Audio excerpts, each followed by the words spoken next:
श्रीराम. जय श्रीराम. जय श्रीराम. जय श्रीराम. प्रभू श्रीरामचंद्र की जय. आज अयोध्येमध्ये रामलल्लांची प्राणप्रतिष्ठापना भव्य दिव्य अशा मंदिरामध्ये होत आहे. त्याच निमित्त आज आपण सर्वजण आपल्या ठिकाणी हा उत्सव आनंदोत्सव साजरा करण्यासाठी एकत्रित सर्वजण आलो. सर्वप्रथम तुमच्या सर्वांचं हार्दिक आणि मनपूर्वक स्वागत आणि तुम्हा सर्वांचं कौतुक. आज आपण सगळेजण खूप छान छान आवरून आलोय. विशेष कौतुक आमच्या राम लक्ष्मण सीता आणि हनुमानाचं. हे सगळे ड्रेपरी वगैरे ते तयार करून आणि मुळात परवा दिवशी सांगितले हे सगळे करण्या म्हणजे आम्ही सीता हो आम्ही राम हो हे करण्यासाठी तयार झाले आणि आज आपल्या समोर प्रत्यक्ष राम लक्ष्मण सीता आणि हनुमान हे आज आपल्या समोर आले आणि त्यांचं आपण सर्वांनी टाळ्या वाजवून पहिल्यांदा स्वागत करूया. आज अयोध्येमध्ये जे मंदिर स्थापना होतीये या मंदिर स्थापनेचा इतिहास आणि त्याच्या पाठीमागचा संघर्ष हा खूप मोठा आहे. तुम्ही कदाचित सगळ्यांनी पाहिलं असेल की 1528 साली मंदिर पाडून तिथं बाबरी मशीद बांधण्याचं काम सुरू केलं होतं आणि आज उजाडले 2024. तर 1528 पासून 2024 पर्यंत 496 वर्षांचा कालावधी लागलाय की जे आपलं मंदिर आहे ते मंदिर पुन्हा एकदा उभं होण्यासाठी. तर यासाठी बलिदान खूप लोकांनी दिलेलं आहे. याच्यासाठीचा संघर्ष खूप लोकांनी केलेला आहे. याची सांख्यिकी जर स्टॅटिस्टिक्स बघितले तर जवळपास 76 लढाया याच्यासाठी झाल्यात आणि त्या वेळेला असणाऱ्या राजांनी राजकर्त्यांनी या विरुद्ध लढाई दिली. त्यांनी आपले प्राण त्याच्यामध्ये गमावले. बऱ्याच राजांनी आपल्या प्राणाची आहुती त्याच्यामध्ये दिली. राजा जर पुढे असेल तर साहजिकच प्रजा त्याच्या पाठीमागे असणार आहे आणि अशा सैनिक रूपी प्रजेनं देखील या संघर्षामध्ये आपलं बलिदान दिलंय आणि या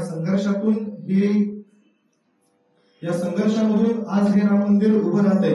तर खरंच आपल्या सगळ्यांसाठी ही भाग्याची गोष्ट आहे. वर्षातून आपण आतापर्यंत दिवाळी एकदाच साजरी केली पण आज आपल्या नशिबी वर्षातून 2 वेळेला दिवाळी साजरा करण्याचं भाग्य आपल्यामध्ये आले. तर या सगळ्यासाठी आपलं बलिदान किती आहे? आपण याच्यासाठी काय आपले प्राण दिलेत का? नाही. आपण आपल्या यासाठी किमान वेळ जरी दिला तरी खूप मोठी गोष्ट आहे आणि वेळ देणं प्रत्येक जण वेगवेगळ्या प्रकारे वेळ देऊ शकतो. कुणी रामाची भक्ती करेल, कुणी राम मंदिरामध्ये जाऊन साफसफाई करेल, कुणी कार्यक्रम झाल्यानंतरची साफसफाई करेल, कुणी कार्यक्रमाच्या दरम्यान काही ना काहीतरी मदत करेल. तर अशा सगळ्या वेगवेगळ्या कामातून आपण जर आपली सेवा अर्पण केली तर ती खऱ्या अर्थानं आपलं बलिदान असणार आहे. हे लक्षात घ्या. बलिदान म्हणजे फक्त काही बळी द्यायचंय किंवा त्यासाठी आपला देहत्याग करायचा असं नाहीये. आपण वेळ देतोय हा त्याग देखील खूप महत्वाचा आहे आणि हे करणं ही खूप गरजेची याची काळाची गोष्ट आहे. आजच्या या राम मंदिराच्या संदर्भात जर प्रॅक्टिकल रिलेव्हन्स बघायला गेलो तर आज काय आहे म्हणजे तर राम मंदिर उभं राहते ठीक आहे ना. आम्ही कधीतरी आम्हाला वेळ मिळेल तेव्हा आम्ही जाऊ अयोध्येमध्ये दर्शन घेऊ किंवा इथं राम मंदिर आहे तिथं आम्ही दर्शन घेऊ. पण मग एवढ्या मोठ्या प्रमाणामध्ये हे साजरं करण्याचं गरज काय? तुम्ही मगाशी सांगितलं तसं अनेक लढाया याच्यामध्ये झालेल्या आहेत. अनेक लोकांनी आपले प्राण त्याच्यामध्ये दिलेले आहेत. दुर्दैवानं त्यांनी देह त्याग केला. त्यांच्या नशिबी ते नाहीये आजचा दिवस बघण्याचा पण आपल्या सर्वांच्या नशिबी आहे आणि हे साजरं करणं खूप महत्वाचं आहे. ही खऱ्या अर्थानं त्यांना दिलेली श्रद्धांजली असणार आहे. बरोबर आहे. आणि म्हणून तो दिवाळीसारखा सण आपण आज साजरा करतो. पण रामाच्या चरित्राचा जर विचार आपण केला तर रामचरित्र जसं आहे तसं जर आपण आपल्या दैनंदिन जीवनामध्ये आचरण जर केलं तर निश्चितच आपण आपल्यामध्ये राम जागवू शकतो. रामाच्या बाबतीत विचार केला तर मर्यादा पुरुषोत्तम राम असं म्हणतात. म्हणजे प्रत्येक गोष्टीला स्वतःला मर्यादा घालून घेतलेला राम आहे. कुठल्याही त्या मर्यादेच्या पुढे न जाणारा असं राम आहे. ही याची काळाची गरज आहे. आपण कुठल्या गोष्टीमध्ये किती वावर केलं पाहिजे, कुठं आपली मर्यादा आहे ही आपल्याला ओळखता आली पाहिजे आणि हे राम आपल्याला शिकवतो की मर्यादा कुठे असली पाहिजे. त्याचबरोबरीनं एक वचनी एक वाणी एक पत्नी राम असं म्हणतात. एक वचनी म्हणजे काय की जो आपण संकल्प डोक्यामध्ये घेतलाय विचारामध्ये घेतलाय तो संकल्प तो पूर्ण होईपर्यंत आपण त्याच्यासाठी काम करणं म्हणजे एक वचनी. एक पाणी म्हणजे काय? आता बाण जेव्हा धनुष्यामधून सुटतो त्यावेळेला तो सरळ रेषेमध्ये जातो. तसंच त्यातनं आपल्याला काय सांगितलं जातंय की आपण जे ध्येय आपल्या समोर ठेवलंय ते ध्येय गाठण्यासाठी सरळ मार्गाने आपण तिकडे जाणार. अन्य कुठल्याही गोष्टी जर आपल्याला इंटरप्ट करत असतील तर त्या बाजूला सारून आपण आपल्या ध्येयाकडे जाणार आहोत.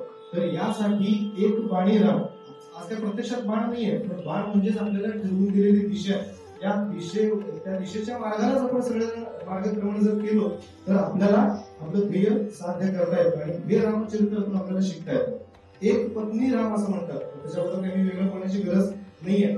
बरं, याबरोबर आणखी रामाच्या चरित्रामध्ये एक गोष्ट आपल्याला लक्षात येते बघा, की रामाचा राज्याभिषेक वगैरे झाला, रामाला हे सगळं राज्य मिळणार होतं, तो राजा होणार होता. परंतु काही गोष्टी अशा घडल्या की ज्याच्यामधून वडिलांनी सांगितलं तुला वनवासाला जायचंय. 14 वर्ष वनवास छोटी गोष्ट नाहीये. 14 वर्ष आपल्याला एक दिवस जर आपल्याकडे मोबाईल नसेल किंवा काही एंटरटेनमेंटचं साधन नसेल तर आपण कंटाळतो. आणि अशी 14 वर्ष रामांनी काढायची होती. पण आपल्या वडिलांनी सांगितलं ना, आपल्या ज्येष्ठांनी सांगितलं ना, तर जायचंय. पाठीमधून काही विचार न करता सगळं राज्य पाठीमागे सोडून ते वनवासाला निघाले, फक्त एका शब्दाखातर. तर ते आज आपण शिकणं गरजेचं आहे की आपल्या वडिलांनी, आपल्या आईनं जे काही सांगितलंय किंवा आपल्या ज्येष्ठांनी जे काही सांगितलंय ते डोळे झाकून आपण केलं पाहिजे. हे आज त्यातनं आपल्याला शिकायला मिळतं. जेव्हा राम वनवासामध्ये चालले होते त्यावेळेला सीतामाई त्यांच्यासोबत होती. सीतामाई स्वतः एका जनक राजाची मुलगी होती. त्यांचं राज्य तिथं सोडून किंवा त्या बाहेरातून त्या इकडे जेव्हा आलेल्या होत्या, इथं अयोध्या नगरी त्यांना मिळणार होती, तर त्या राणी होणार होत्या. परंतु रामाबरोबर जर त्या गेल्या, जी विचार करण्यासारखी गोष्ट आहे की आजच्या परिस्थितीमध्ये असं होतं का? आज घरामध्ये आपण 4 जण राहत असतो, पण 4 जणांची तोंड 4 दिशेला असतात. एकत्र कुटुंब आपण फक्त एवढंच म्हणतो की 4 भिंतीमध्ये राहतोय म्हणून आपलं एकत्र कुटुंब असं आपण म्हणतो, बरोबर. पण यातनं एक गोष्ट आपल्याला निश्चित शिकायला मिळते की रामासोबत सीतामाई देखील गेल्या आणि हा त्यांचा त्याग आहे. हा त्याग आपण सगळ्यांनी शिकला पाहिजे. त्याचबरोबरीने रामाचे बंधू लक्ष्मण हे सुद्धा त्यांच्या बरोबरीने निघाले. आज भावाभावांमध्ये एका फुटासाठी भांडणं असतात.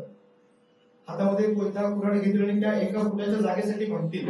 पण लक्ष्मणानं सुद्धा सगळं राज्याचा त्याग केला आणि ते रामाबरोबर निघाले. म्हणजे बंधू प्रेम किती आहे हे देखील याच्यामध्ये बघता येतं.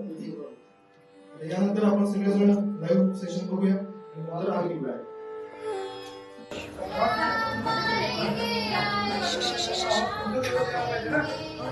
श्रीरामचंद्र की जय. या सगळेजण चौघजण या संघ.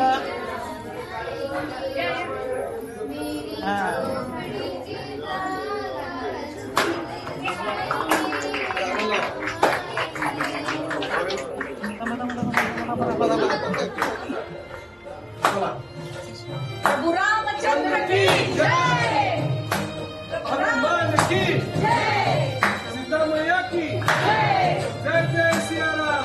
जय जय सिया राम.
पाहू सुंदर